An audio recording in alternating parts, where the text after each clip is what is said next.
Gurdwara act 1956 में रियासती हुकूमत की जानिब से की गई तब्दीलियों के खिलाफ सिख समाज की जानिब से जिला कलेक्टर दफ्तर के सामने भूख हड़ताल जारी है। सिख समाज के लोगों का यह एहतजाज पिछले एक हफ्ते से मुसलसल जारी है। मुजाहिरीन हुकूमत से गुरुद्वारा एक्ट में की गई तरमीम को फौरी तौर पर मनसूख करने का मुतालबा कर रहे हैं।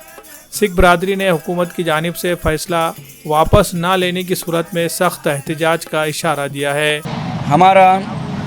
चक्री उपोषण का 8वां दिन है और आज सभी संगत हुमा के इसमें हिस्सा ली है और आज से मनप्रीत सिंह, अवतार सिंह कारागिर, रविंदर सिंह, भूपेंद्र सिंह पुजारी, जरनैल सिंह, भुजंग सिंह गाड़ी वाले, किरणजीत सिंह, रंजीत सिंह शाहू, खेम सिंह, दया सिंह जी ग्रंथी, ये 5 लोगों ने चक्री उपोषण किया है।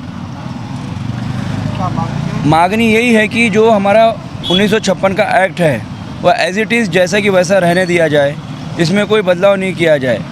और जो हमारे पंच प्यारे साहिबान, हमारी पूरी हजूरी संगत जो भी हुक्म मतलब जैसा भी हमारा निर्देश रहेगा वैसे हमारे को सरकार से यही मांग है कि हमारे को मुँह से बोली का सरकार पे हमारे को भरोसा नहीं है। जब तक हमारे को लेखी पत्र नहीं आता है तब तक हम यहाँ से नहीं उठेंगे और ये आज शांतिपूर्वक हम बैठे हैं, चक्री उपोषण चालू है। सरकार को हम एक ही चेतावनी देना चाहते हैं, जल्द से जल्द हमारी मांग पूरी जाए, न तो पूरा खालसा पंथ, हजूरी खालसा रास्ते पे उतर के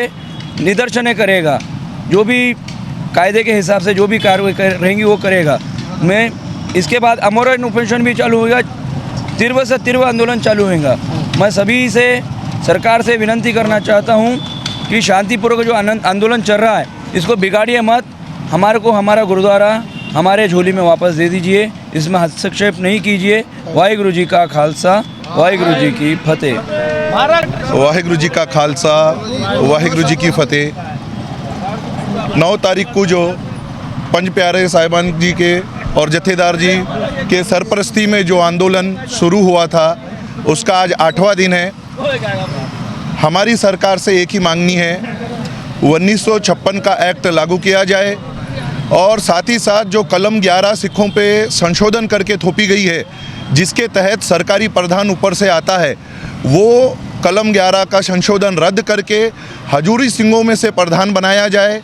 और जल्द से जल्द ये कार्रवाई लिखित रूप से कलेक्टर साहब के मार्फत हमें सौंपी जाए ताकि ये उपोषण हम पीछे ले सके। जब तक हमें लिखित रूप से कार्रवाई नहीं सौंपी जाएगी, कलेक्टर साहब का ऑफिशियल स्टेटमेंट नहीं आएगा, तब तक हजूरी संगत ऐसी ही बैठे रहेगी जी। वाहिगुरु जी का खालसा, वाहिगुरु जी की फतेह। वहीं दूसरी तरफ सिख समाज के एहतजाज की तायद में वंचित बहुजन अघाड़ी भी अब सामने आ गई है। वंचित बहुजन अघाड़ी के रियासती तर्जुमान फारूक अहमद की क़यादत में पार्टी के मकामी ज़िम्मेदारान के एक वफद ने कलेक्टर दफ्तर के सामने जारी भूख हड़ताल में पहुंचकर मुजाहिरीन से मुलाकात की और उनके मुतालबात की तायद करते हुए हुकूमत से जल्द इनके मुतालबात को मंजूर करने और गुरुद्वारा एक्ट में की गई तरमीम को फौरी मनसूख करने का मुतालबा किया।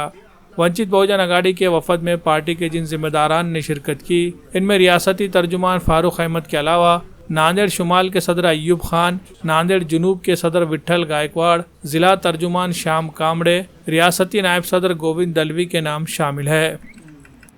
देश में और प्रदेश में जो धार्मिक अल्पसंख्यक समुदाय है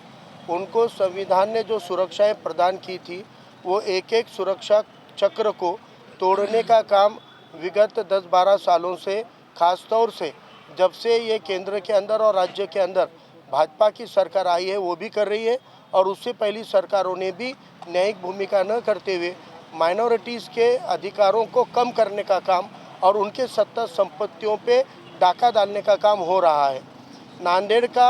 जो गुरुद्वारा साहिब है, यह दक्कनी सिख समाज का सबसे बड़ा अस्मिता का और श्रद्धा का स्थान है। दुनिया भर के सिख समुदाय के लिए यह सबसे बड़ा एक धर्म स्थल है और इसकी रक्षा के लिए 1956 में जो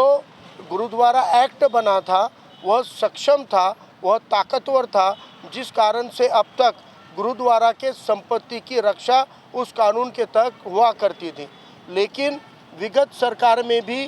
जब फडणवीस जी मुख्यमंत्री थे, उनकी सरकार ने उस गुरुद्वारा एक्ट 1956 में अमेंडमेंट करके, दुरुस्ती करके कलम 11 में उन्होंने अध्यक्ष को चयनित करने के अधिकार सरकार की तरफ ले लिए और स्थानीय गुरुद्वारा इलेक्शन से चुनकर आए हुए बोर्ड सदस्यों में से अध्यक्ष चुना जाता था, उसको बदल कर बाहर के अध्यक्ष को अनुमति देने का दुरुस्ती उसमें किए। हम पूछना चाहते हैं कि तिरुपति में जो धार्मिक संस्था बनी है, क्या उसकी अध्यक्षता के लिए नांदेड़ के हिंदू भाई को आप मौका देने वाले हैं क्या? जो तिरुपति के अंदर और शिरडी के अंदर संस्थान है, वहाँ नांदेड़ के हिंदू को अगर आप नियुक्त नहीं कर सकते हैं, अजमेर की दरगाह के लिए नांदेड़ के मुस्लिम भाई को नियुक्त नहीं कर सकते हैं, या दुनिया के किसी चर्च के लिए नांदेड़ के सिख क्रिश्चियन भाई को नहीं कर सकते हैं, तो नांदेड़ गुरुद्वारा के ऊपर नांदेड़ के बाहर का आप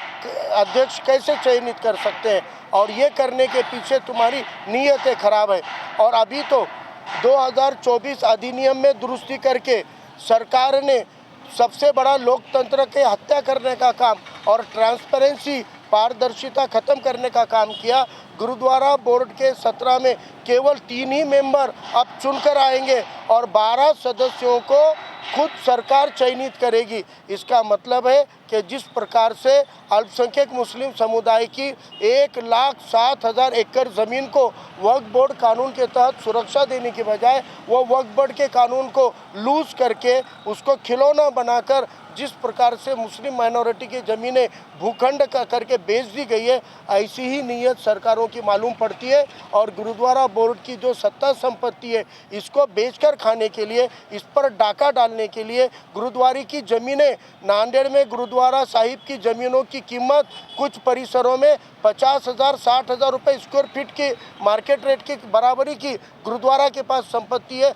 खुद की ज़मीनें हैं। लेकिन इन ज़मीनों पे डाका डालने के लिए और भू माफियागिरी करने के लिए सरकार गुरुद्वारा बोर्ड को अपने हाथ में लेना चाहती है और गुरुद्वारा की सत्ता संपत्ति पर हमला करना चाहती है। इसलिए नांदेड़ का और दक्कनी सिख समाज इसके लिए आंदोलन के लिए उतरा हुआ है। हम वंचित बहुजन आघाड़ी की ओर से, सिख समाज की ओर से चलने वाले इस आंदोलन को सक्रिय पाठिंबा देते हैं, समर्थन देते हैं और सिख समाज आंदोलन की कोई भी रास्ता चुनता है तब भी, और अगर सरकार ने ये मांगे पूरी नहीं किए तब भी वंचित बहुजन आघाड़ी सरकार के खिलाफ में तीव्र लोकशाही मार्ग से आंदोलन करेगी।